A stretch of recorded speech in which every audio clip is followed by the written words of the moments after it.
साथियों नमस्कार, मैं हरिश्चंद्र बर्णवाल इस वीडियो में आप सभी का स्वागत करता हूं। दोस्तों, मोदी से नफरत करने वाले नसीरुद्दीन शाह जानते हैं कुछ ही घंटों में डर कर भाग खड़े हुए हैं। कुछ उन्होंने लिखा और लिखने के बाद मिटा दिया। शायद वो डर गए हैं। अब देखिए, नैरेटिव के लिहाज से जो डर वाला माहौल है ना, वो सुन करके तो हमको भी बुरा लगता है, आपको भी बुरा लगता है। लेकिन ये जो डर है ना, ये डर अच्छा है।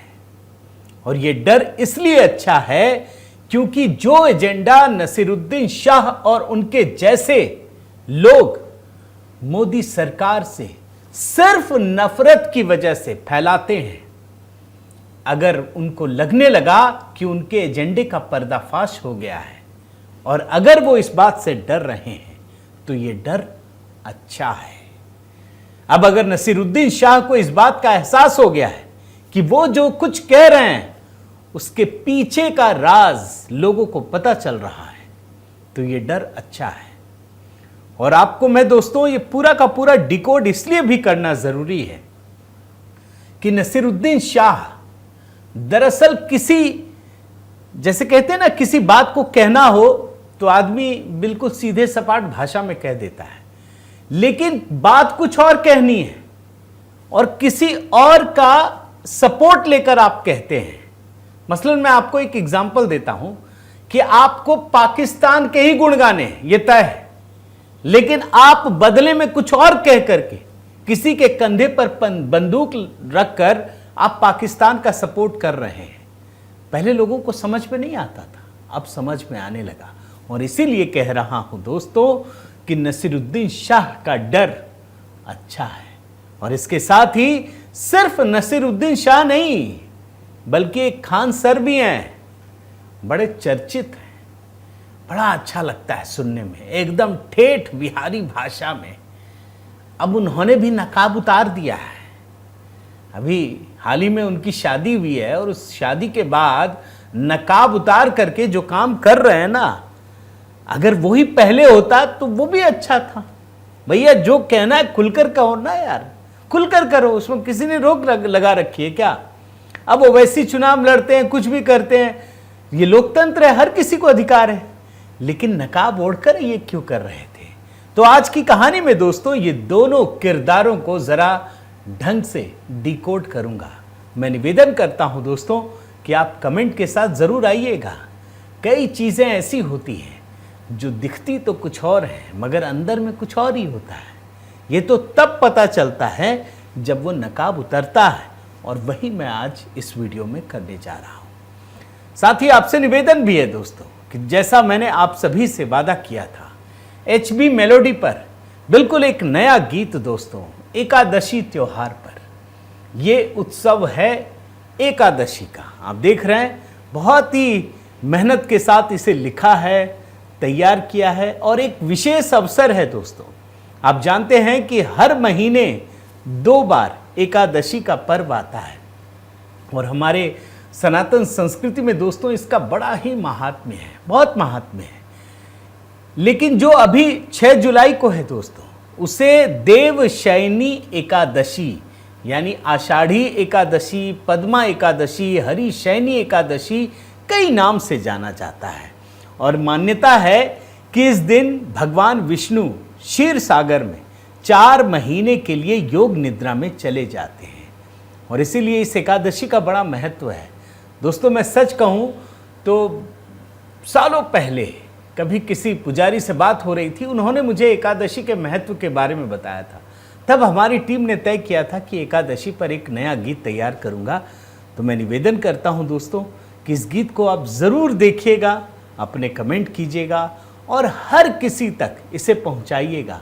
मैंने YouTube और बाकी जगहों पर इससे जुड़े हुए गीत ढूंढने की कोशिश की, मुझे मिला नहीं इस तरीके का, इसीलिए ये तैयार किया। बताइएगा कैसा लगा। बहुत मेहनत किया इस गीत को तैयार करने में। सुस्मिता जी की आवाज़ है दोस्तों, वहाँ मैं आपके हर कमेंट का जवाब भी दूंगा। आइए शुरू करते हैं दोस्तों नसीरुद्दीन शाह को लेकर। देख रहे हैं, सरदार जी 3 विवाद के बीच नसीरुद्दीन शाह ने दिलजीत दोसांझ का किया था सपोर्ट, फिर कुछ ही घंटों में क्यों डिलीट की पोस्ट? अब एक ट्वीट किया, ट्वीट करते ही बड़े गदगद थे, बड़ा वायरल हो रहा है, बड़ा खुश थे, नैरेटिव बना दिया, एकदम माहौल बना दिया, यही सोच रहे थे। पूरा उनका जो सर्कल है ना, ये मर्दों वाली बात हुई ना, फिर अचानक से डर गए। नसीरुद्दीन शाह ने मिटा दिया। ऐसा लगा किसी ने रेत पर कुछ लिखा है और सागर की लहरें आई और मिटाकर चली गई। लेकिन वास्तव में नसीरुद्दीन शाह को डर लग गया। उन्होंने कोई सफाई नहीं दी है।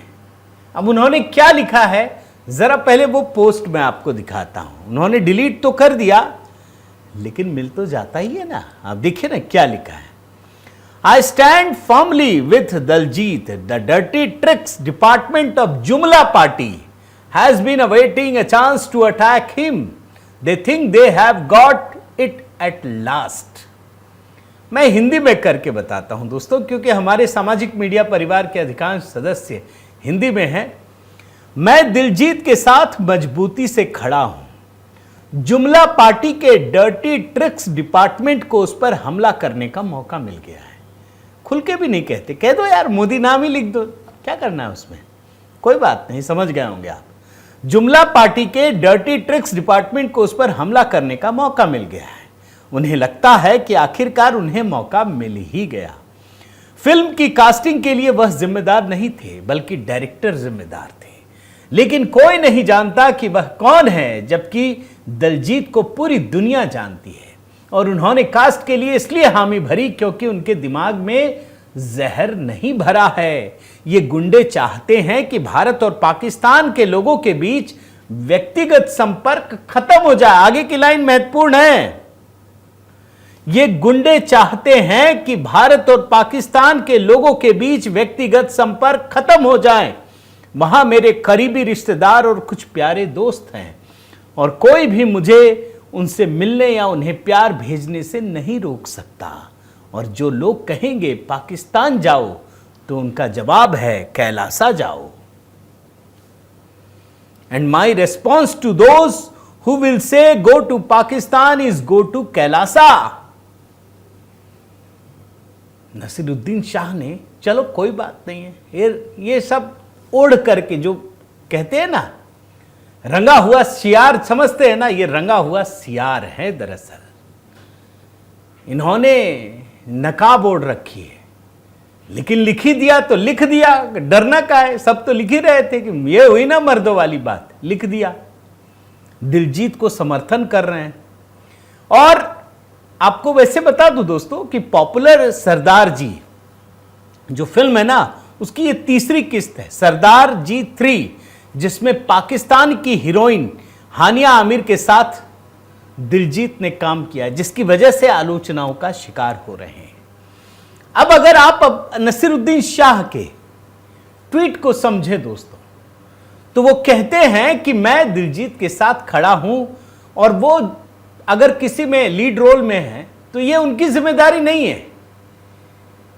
भाई किसको रखेंगे किसको नहीं रखेंगे, ये तो डायरेक्टर तय करता है।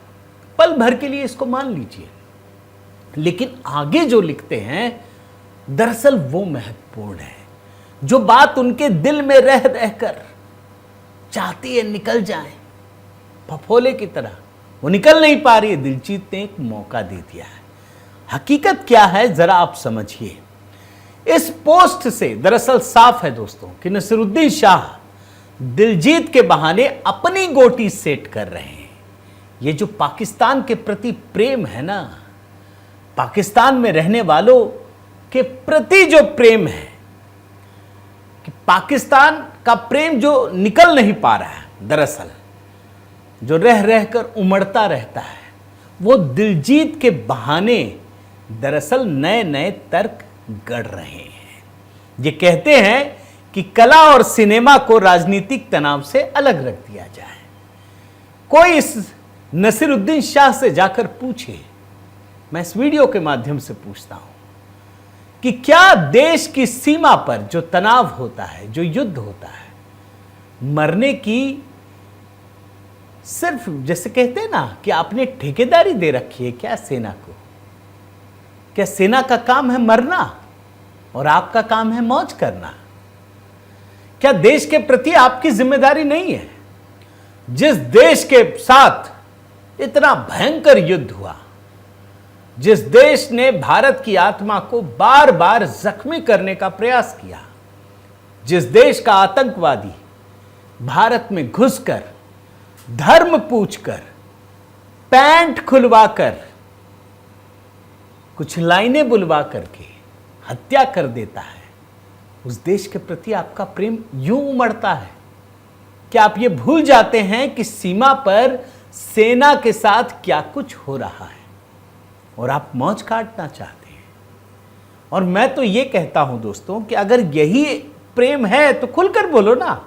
ये दिलजीत के बहाने क्यों बोलते हो भाई? या तो दिलजीत दोसांझ का समर्थन करो, या फिर ये बोल दो कि नहीं हम ऐसे ही हैं। लेकिन इस बार डर गए दोस्तों, आपको बता दूं।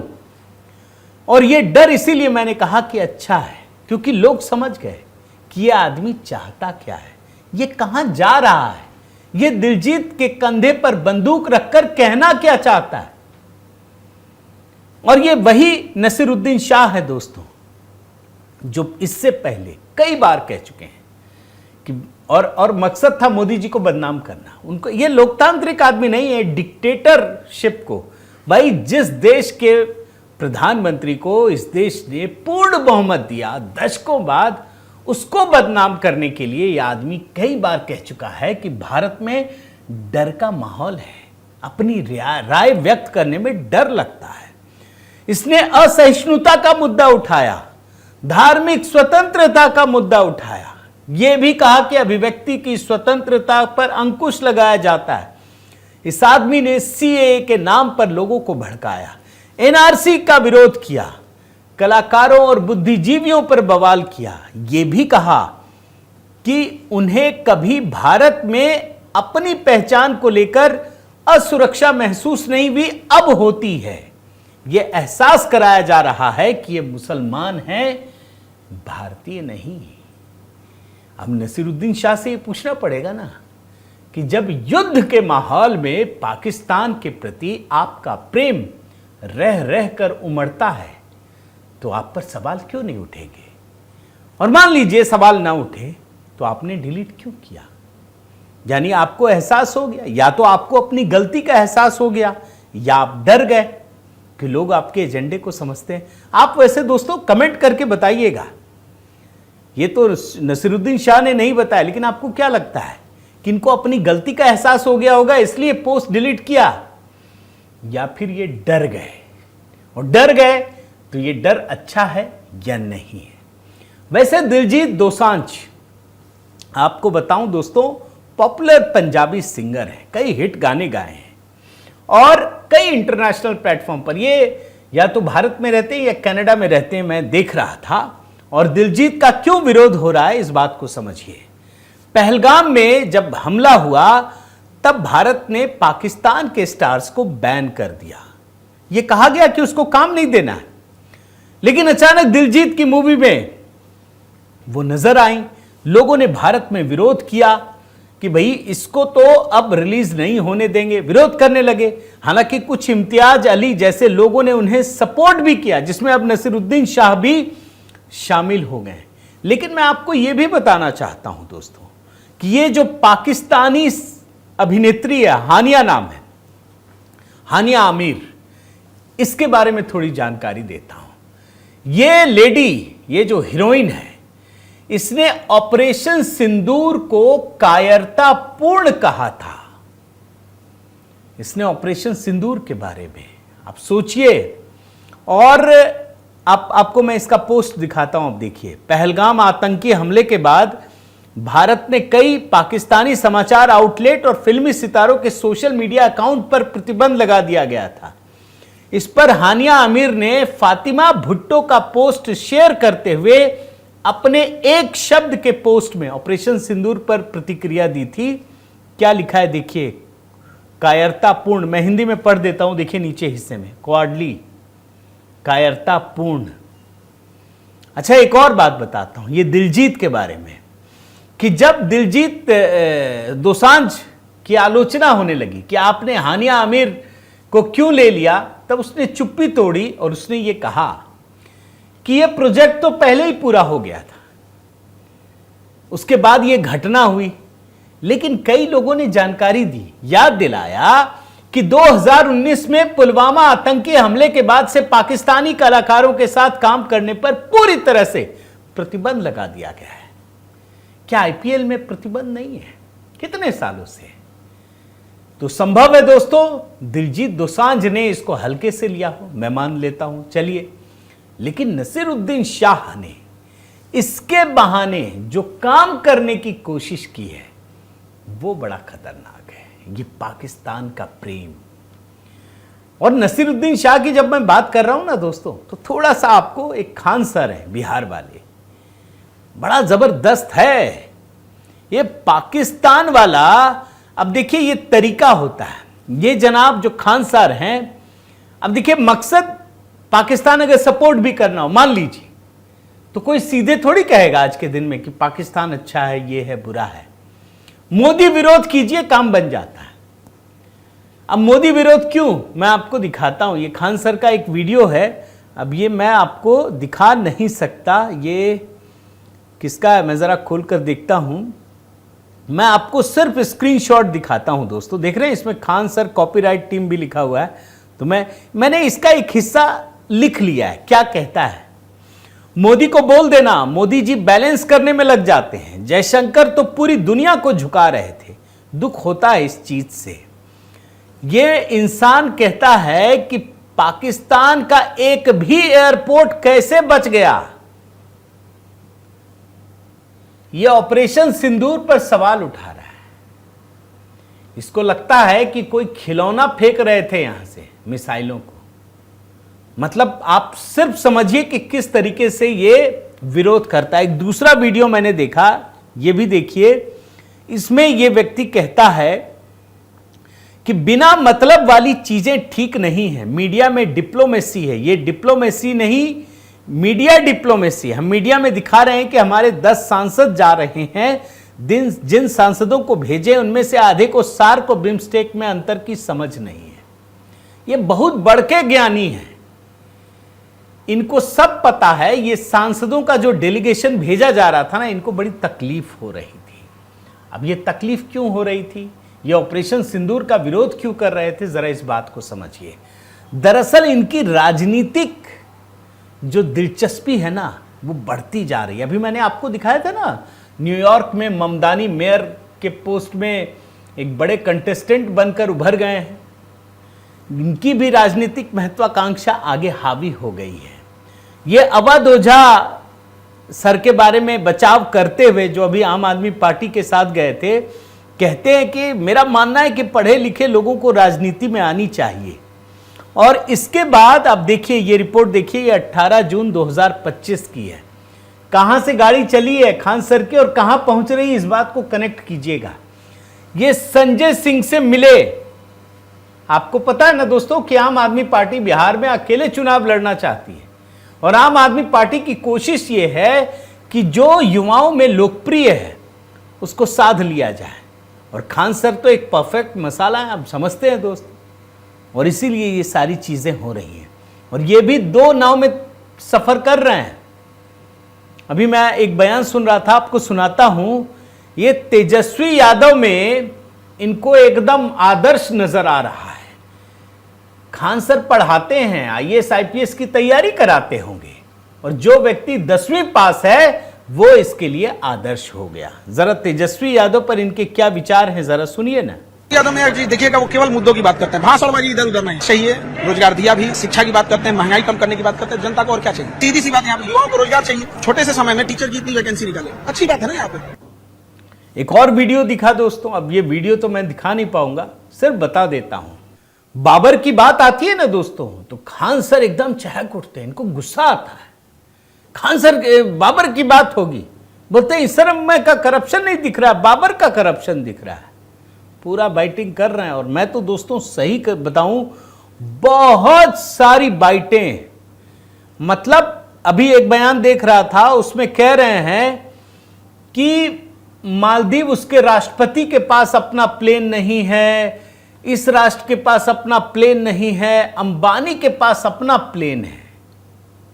आप सोचिए, मतलब क्या क्या मुद्दा उठा रहे हैं मैं आपको बताता हूं। एक जगह ये कहते हैं Indira Gandhi iron lady, quick decision, और कुछ दिन जी जाती तो भारत का नक्शा कुछ और होता। अब इस बेवकूफ को कौन समझाए कि अरे तुम पढ़ाते हो यार, क्या गोबर बुद्धि लेके आए हो। ये वही इंदिरा गांधी है जिसके बारे में कहा गया कि युद्ध के मैदान में भारतीय सैनिकों ने तो पाकिस्तान को परास्त कर दिया, लेकिन टेबल पर इंदिरा गांधी ने भारत को हरा दिया। कौन सा क्विक डिसीजन। तुमने 90,000 से ज्यादा सैनिक पाकिस्तान जो आत्मसमर्पण कर चुका था वो छोड़ दिए, और अपने चंद मुट्ठी भर सैनिकों को भी नहीं छुड़ा पाई। ये आयरन लेडी है। आप सोचिए ये लेवल किस तरीके का है नैरेटिव का दोस्तों। और इसके बाद एक वीडियो और देख रहा था इस खान सर का, जानते क्या कह रहे हैं कि जो विकसित भारत 2047 का संकल्प है, ये कह रहे हैं ये बेवकूफ बनाने का है। बोल रहे सब आधी पीढ़ी मर चुकी होगी, ये बेवकूफ है। ये बोल रहे हैं जो बनाना अभी बनाओ। अरे भाई, अगर 2047 में देश आजाद हुआ, अगर 25 साल की योजना बनाकर चलते तो देश कहां होता। अरे कुछ तो तात्कालिक योजनाएं बनती है। ये जो पूरा इंफ्रास्ट्रक्चर डेवलप हो रहा है वो उसी लिए हो रहा है, लेकिन एक दीर्घकालीन नीति होती है कि 5 साल बाद ये देश कहां रहेगा, 10 साल बाद कहां रहेगा, 25 साल बाद कहां रहेगा। इसे समझ ही में नहीं आता। अब आप सोचिए कि ये लोगों को क्या पढ़ा रहा होगा।